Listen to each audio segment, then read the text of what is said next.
Welcome. Thank you all for coming. This is Reason Native, how to get started compiling to bare metal. If you want to follow along with the slides, I put them online here, so you can just go ahead and download them on your phone or something. My name is António. I'm this Portuguese person that lives in California. I work at a company called Ladder. We're doing a life insurance product that enables Americans to just get covered for life insurance completely online. I'm a functional programming enthusiast, and I came to functional programming through Clojure and ClojureScript, and I've been recently doing lots and lots of OCaml and Reason, which is what we're going to be talking about today. So let's start by even trying to understand what bare metal is. And in one way or another, we've been doing be it JavaScript or Java or Python, Ruby, PHP, any other language. We've just been doing a lot of VM programming in the past couple of years, and that's what we do today. And by bare metal here in this talk, what I mean is that we're actually compiling to native assembly instructions, as opposed to running our code in some kind of VM. And that is faster for a lot of reasons, but it's also a trade-off because sometimes there isn't garbage collection. OCaml does have garbage collection, but if you were doing Rust or C++, you'd have to manage your own memory. And in other cases, there are the set of libraries available and the community size is just not as big. But then again, that's a trade-off, and that's probably enough content for another talk. So we're just gonna go ahead.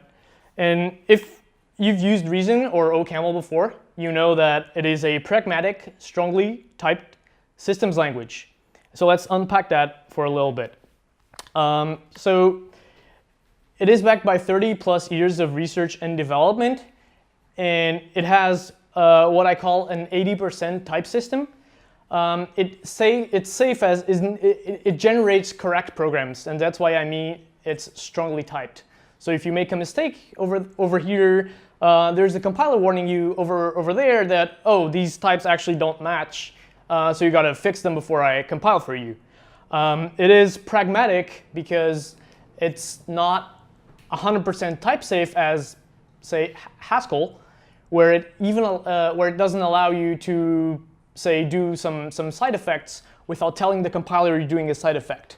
So it's not as safe as that, and it's also strictly evaluated and not lazily evaluated. It's also multi-purpose and multi-target.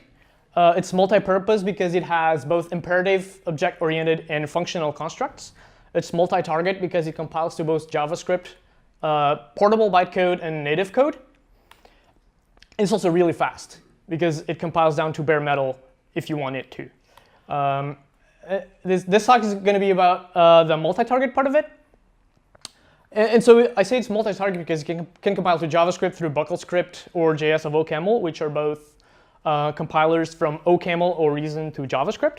It can compile to portable OCaml bytecode, as I mentioned before, native assembly instructions, and also there's an upcoming implementation of a compiler from OCaml to WebAssembly, which is being drafted and spec'd as we speak. Again, this talk is going to be about the native assembly instructions part of OCaml compilation. And before we go into that, and I'm going to give you an example and a demo at the end, we have to distinguish between what a package manager does and a build tool.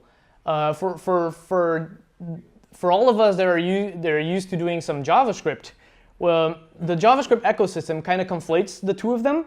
And so, but we can think of a package manager as something like NPM, and a build tool something like your favorite bundle, your bundler du jour. So in the JavaScript ecosystem, you'd have, as I said, a NPM as your package manager, and the thing that actually builds your code and bundles it, transpiles it as the build system. And the distinction here is important because OCaml also has package managers. It also has build systems, and we're going to be talking about the two of them today. So the landscape of package managers in OCaml has been a little dry for a while, and so it got OPAM. So in the beginning there was nothing, and people just, I think, vendored their libraries or downloaded them as part of the build process. And then in 2013, OPAM, which stands for the OCaml Package Manager, was released in July, but it's been historically hard to set up. It wants to compete with a lot of global things in your computers. So if you have both an npm and an OPAM installation, it can be quite cumbersome to have both of them, because they both fight for some mutable global state that they both want. However, in 2.0, OPAM introduced this thing called local per project switches, and what these allow you is to have your own OCaml and all the packages you need on a per project basis, which is really better, but it still has some downsides.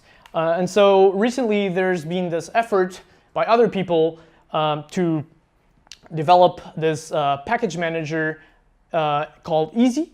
And what Easy is basically a package JSON driven workflow for your OCaml reason programs. Its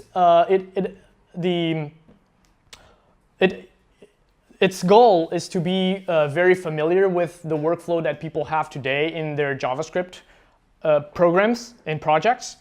And so it's just literally one command away, npm install global easy. And the thing that it provides on top, or not on top, but alternatively to OPAM, is some sandbox builds in a way that it doesn't attempt to conflict with your global path or your global installations of other tools, and also has a global build cache. And what this means is, if you have two different sandboxes in two different projects, and you've built one, the second project can take advantage of all the artifacts that you built in your first project, so it doesn't need to compile them because they'll be in this global build cache. And now on to OCaml build tools. This has been historically crowded, not beginner-friendly space. So in the beginning, there were makefiles. OCaml is very based on the C workflow. And so in the beginning, people just declared their dependencies in makefiles and didn't have a build tool or build system to take care of this. And then there was this, several build tools called, the first one I think appeared was called OMake, which is still make for OCaml. And then OCaml build, which was a mess to set up, as I've experienced. And recently, Jane Street, which is the largest industrial user of OCaml, put out a build tool called JBuilder. And JBuilder is now called Dune, so they're the same thing. Is this build tool for OCaml that attempts to build every OCaml project out there and to be really easy to set up. And we're gonna in our demo we're gonna see a little example of that. So there's gonna be a little bit more about Dune ahead. There's also this build tool in the landscape, which is called BSB Native. And BSB Native, as the name indicates, is stands for Buckle Script Build Native. And Buckle Script, as I mentioned before, is that the compiler from OCaml and Reason to JavaScript. And what BSB Native attempts to do is, so initially it forked Buckle Script, and it's now trying to add more targets to Buckle Script other than JavaScript. And so it's a bsconfig.json based workflow, which is so bsconfig.json is the configuration file for Buckle Script. And BSB Native attempts to use that same configuration file, but also allow you to compile your project to native or OCaml portable bytecode. This only deserves an honorable mention. It's not listed in the main build tools because, in my opinion, it's still very work in progress. It doesn't support multiple OCaml compiler versions and installations, but it already can build some simple projects, which and it's really nice. It's like one command away. You don't have to put to do anything else than add a bsconfig JSON file in your project. So I think this is promising, and it's going to have a bright future, but it's, in my opinion, not there yet. All right, So we're gonna attempt to make a simple demo here, and we're gonna use Easy as our package manager, and we're gonna use Easy to get our OCaml installation, get all the packages that we want, and compile to native. And then, and for that, we're gonna use Dune as our build system to compile from our reason code to bare metal code that will run on our computer, and if we have a little time, do something else that is even more, I guess, is bolder. So let's pray to the demo gods that this works, and let me try to get started here.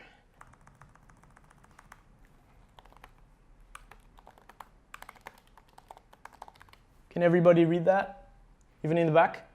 All right. Okay, so what we're going to do is try to set up an example.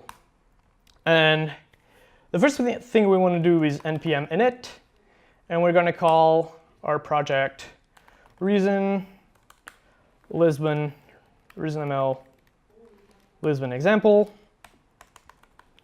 And so we just use npm init to initialize our project, and we're going to add, I already have Easy installed, by the way. So that's the package manager that we're going to see. So I'm gonna edit our package.json.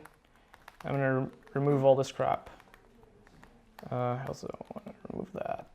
I don't care about this. And so we're gonna add a dependency on OCaml. We're gonna say we want version. This stands for version 4.07 of OCaml. And then we're going to add a dependency on Dune. And as you see here, what we're doing is we're getting Dune from opam, which is the OCaml package manager. So we're actually going to use Easy as the client to fetch our package, but it's actually coming from opam. And then because we're going to use reason, we're going to declare a dependency on reason here as well. And now, oh, wait. I think I messed up. Okay, let's just move this to the example folder because we should be here. And let's just try to fetch those packages. Easy says it already has those packages in cache, so we're good. And then what we're going to do is create a source folder and edit a example file in our source folder, and just to start, we're going to just do print hello reason ml Lisbon. And I guess you can't really see that. There you go. All right, and so now we're going to need, because I mentioned we're going to build this with Dune. But Dune needs a Dune file next to the source files. So we're in this Dune file, and we're going to say, here's an executable that I want, and its name is example, and that's it. And so Easy should now be able to build. So we have example.re in our folder. And because Easy is target aware, we can just replace this with executable, and it knows what to build. But apparently, there's something. Okay, dependencies. There we go. So we actually may not have those packages in cache.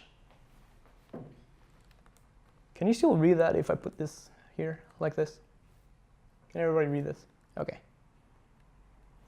Okay, so Easy is just trying to resolve packages, and then it's going to build our project.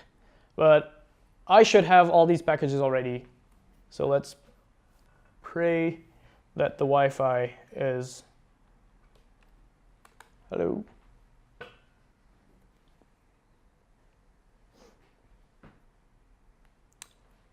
Oh. All right, so we can maybe get started with the next part of our demo while we wait for this to be resolved.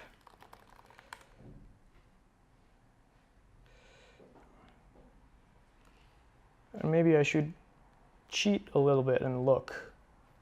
I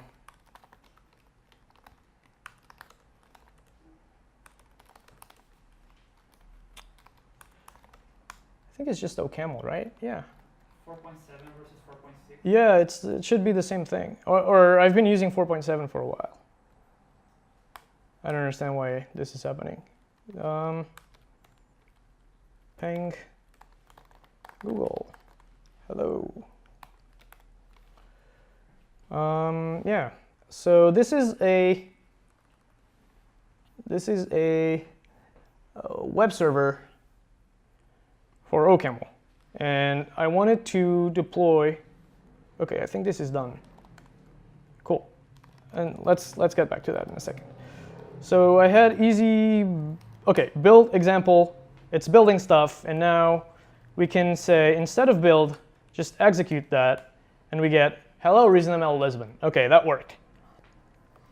But this is just an hello world example. It's not really cool because everybody can do that, I think.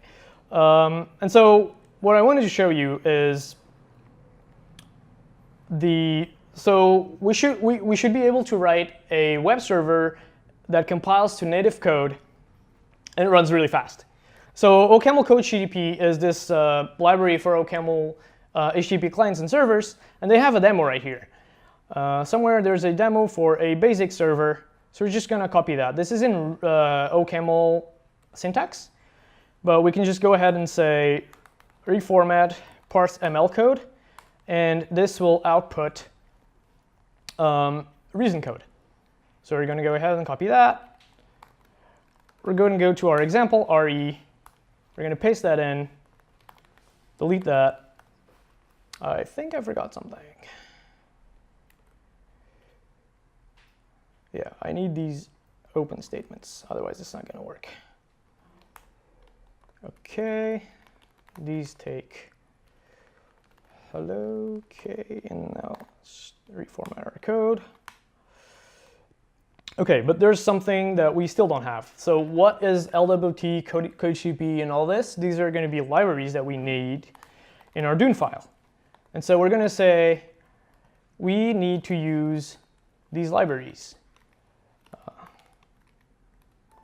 We're going to use CodeHTTP, LWT Unix, and LWT.Unix, which is the libraries that provide those packages. And also, if we go to our package.json, we also need to add them here. So again, we're going to go to opam, get opam CodeGDP LWT Unix, and we're going to get opam LWT. It should be anything.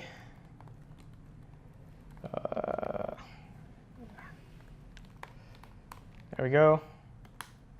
I'm going to quit this again and say, easy, please resolve those dependencies, install them for me in my sandbox. Let me prepare another window. Okay, still resolving easy packages. And then what we're going to do is we're going to compile this example web server. And what it does is it just outputs request information. So we're going to curl it from here. So curl localhost 8000, which is a port I think we're going to be listening on. I don't know why this takes so long to resolve. Okay, and while we're waiting for that, we're going to prepare the next part. So we want to move, where is this?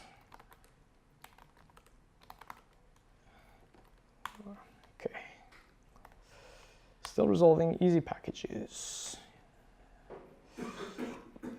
Okay, so maybe while this is doing this, we could go through the code and look at what it's actually doing. So this should be in source example RE. So let's go from the bottom. And so, wait, I think this will also not work because we're never calling this part.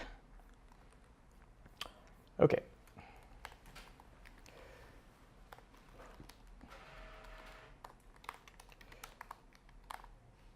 Okay, so what this code is doing is LWT is this lightweight thread library that, because OCaml is not multi-core, what it does is it basically adds support for green threads in OCaml, basically allowing OCaml to have an event loop like Node.js if you're familiar with that. So what we're going to do is we're going to run this server, and server is this function here. Actually, this is not a function, it's just a variable that inside its scope is declaring this callback, and we're saying server comes from co-HTTP, and we're saying create a server on TCP port 8000 and make a server that whenever it gets a request, this is the callback that you should call it with. And so this callback is just saying grab my request body, convert everything to string, and then just respond with a string status OK, and the body of the response is just information about the request that we made to it. And now we're good. OK, this is done, so we can try and do easy build our example. It worked, and now we can execute it again.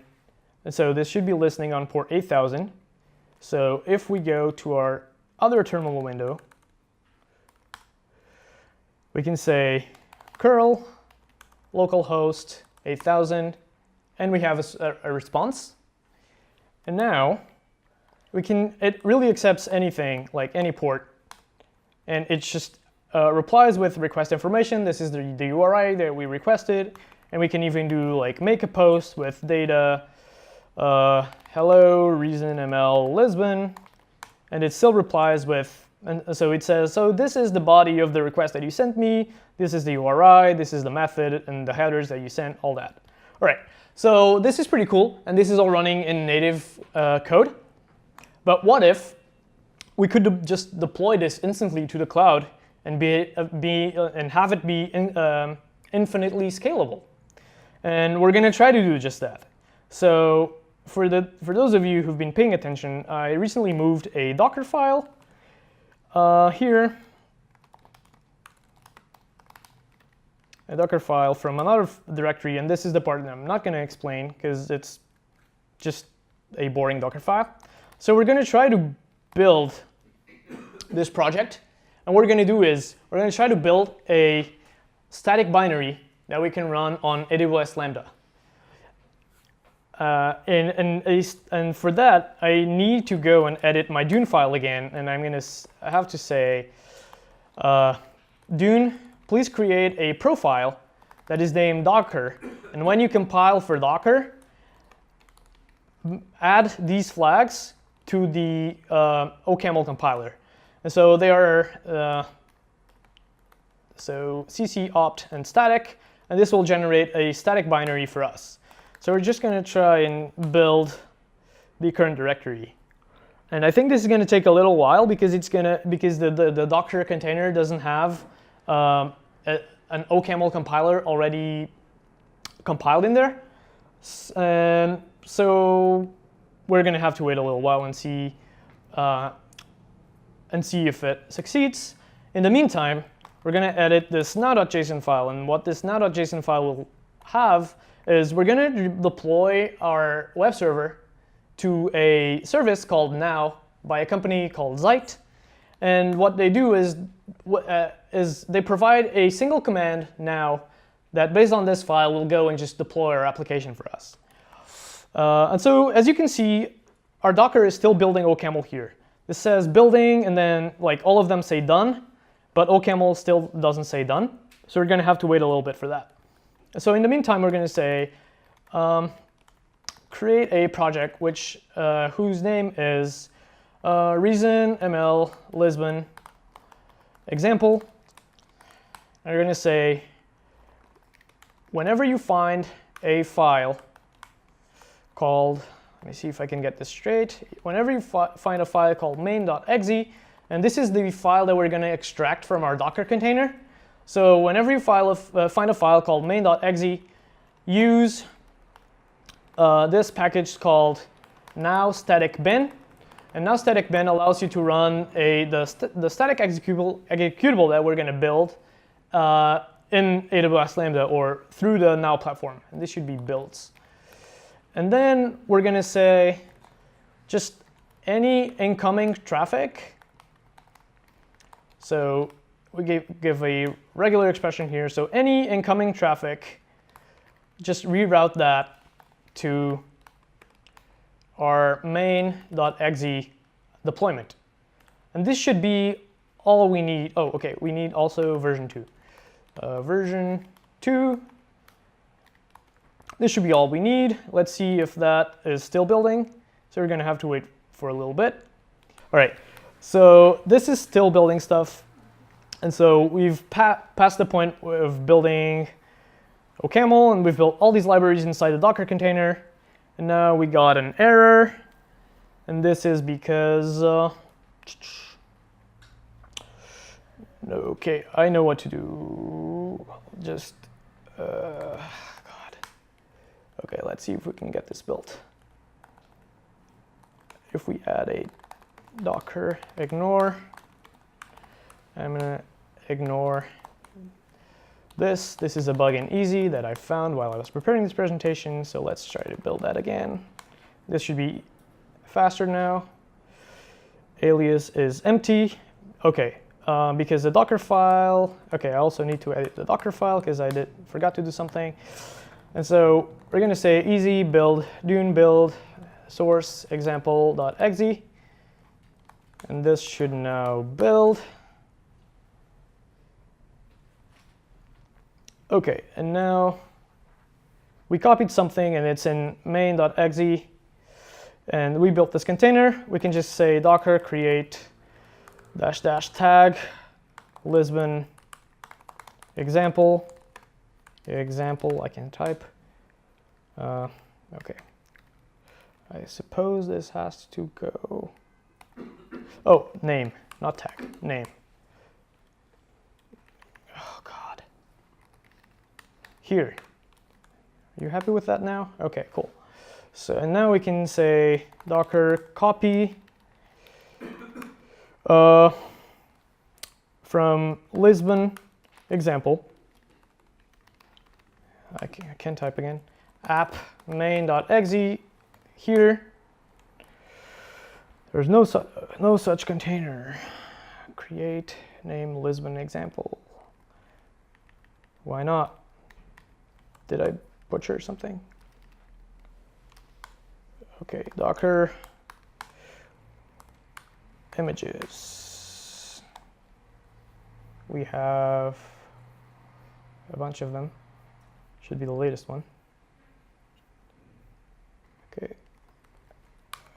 You know what? Let's just docker run this. And then, OK, got it. Oh, my God.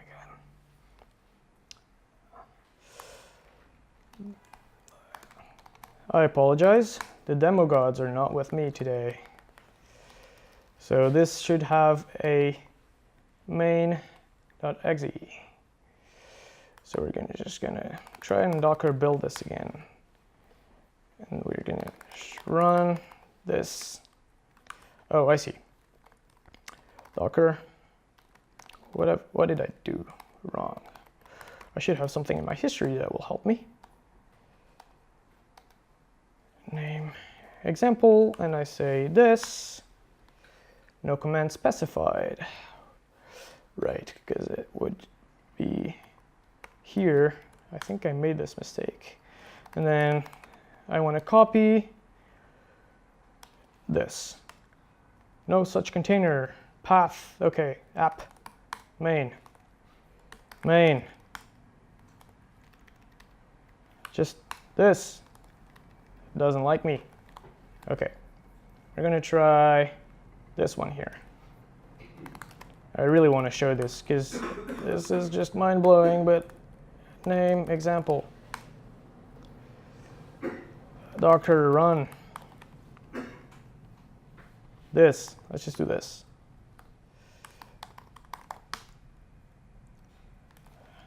Shell. Oh my God.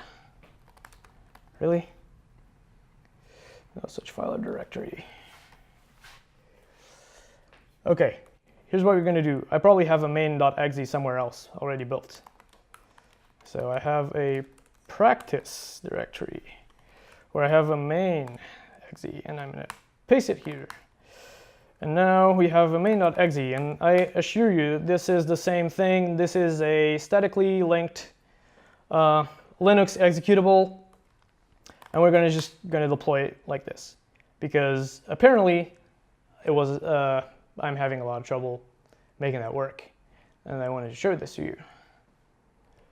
So what it's doing is it's deploying my example directory under my account, and it synced the executable file, and it's now going to build in the cloud my statically linked executable. It's going to make it available for us in a link that it's going to give us somewhere. All right, this is the link. And if we just wait, it's going to say it's building this right here. What do you mean building? And so this is building a, that's a good question. I should have said that. This is building a Lambda, an AWS Lambda, a function as a service in the cloud. And so it's because of the thing that we define this now.json, and it says build main.exe using now static bin, and make it available under every route. And so it's still analyzing. So what now static bin is going to do is who's not familiar with AWS Lambda here? Okay, AWS Lambda is a service by Amazon Web Services that lets you, it's a function as a service service. And what it does is it is infinitely scalable because it allows you to invoke a function in the cloud and return a response to the caller, right? And I'm probably butchering this explanation, but from my understanding, what it also does is it is a synchronous invocation, and you cannot have two requests coming into the same function at the same time. So what it does, it's going to boot an instance of the container where the function runs for every request, for every concurrent request. Does that make sense? A little bit? Okay, I don't know what's happening with my deployment. Okay, building now. Okay, apparently it was just taking a long time to analyze. But with AWS, you don't use your event loop then to handle multiple requests, just one request per event loop. No, just think of it in a more abstract level. Say you have a function and you want to invoke that function and get a response. And this is basically what we need to know about it. And to be honest, I don't know a lot more than that. It's just I know there's this link here that I can go to the link, and it will execute. It will start up my web server, send the request through, and give me a response. And that's what we're going to see right here. So I'm going to copy this link, and I'm going to paste it in the browser. And okay, I forgot something. It doesn't work. I know why. Because I forgot to say that my server is running on port 8000. Okay, let's try that again.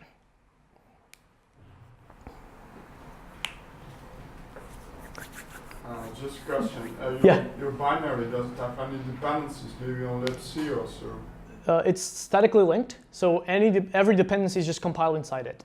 Okay. Yeah. Any other questions? All right, let's just wait for the new deployment because I butchered the first one. Okay, so this is a new link.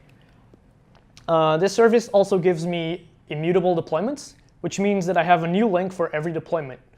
And this is a really cool property because if I did something wrong, I can just roll back to a previous link and say alias my service to run on that link. I have a link to the service afterwards in my slides, and we can you can check it out later. Okay, this is much faster. This was much faster to deploy, and so we're gonna try to go to the browser to this new URL. Okay, and there it is. Okay, so in this new URL we have our server. It prints the URI that we requested, the headers, and all the information about the request.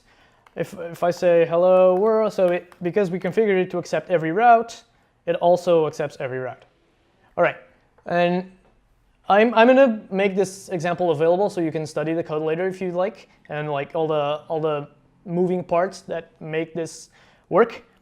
For now, we're gonna go back to this and recap.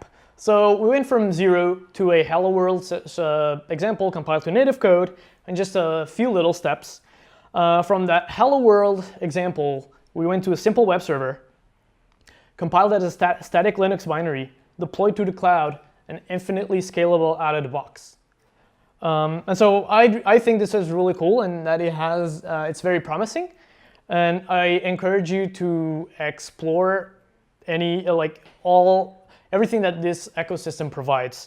So that was it for me. I have some links. First one is the Discord channel for ReasonML.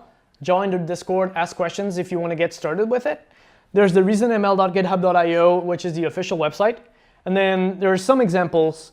So Reason GraphQL full stack is a native example that I made available. That is a full stack application using GraphQL and Reason, using Reason both on the front end and compiled to native on the back end.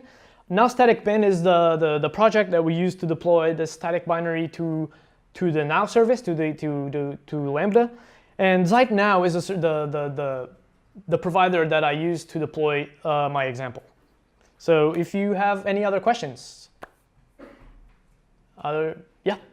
Yeah, I have a question. Is it possible to do FFI with the native? Yes, it is. FFI? Yeah, Yes, it is. Yes, you can do FFI to C, or I suppose Objective-C. I think I've also seen that being used. Yeah, so OCaml allows, so FFI stands for Foreign Function Interface, and you can call into C if you're compiling to native. If you're doing OCaml or Reason compiled to JavaScript, you can also do FFI with JavaScript. So call JavaScript functions. Can you also compile as a library instead of Yes. executable? Yes. So in this example, I just showed you an executable because it's the simplest example. The web server library that I used is a library, and so you can tell Dune. And so in this case, it would probably just be the matter of saying, instead of, and let me show you here. So in my Dune file, if I said, this is a library, that would probably be it. And I think we can even compile this as a library. But in this case, we'd say EZB Dune build. And I think we can't build an executable. So Dune is going to tell us, like, I don't know how to build this executable because you've declared that this is a library. So I think in this case, you use example.a. And that is the library. Then if you call this library, it's going to start up the garbage collector and so on. No, this library is something that so libraries exist on their own, and then executables can depend on libraries and use the functionality provided by these libraries. So if I make an executable that's in another language and I call this library. Oh, I see.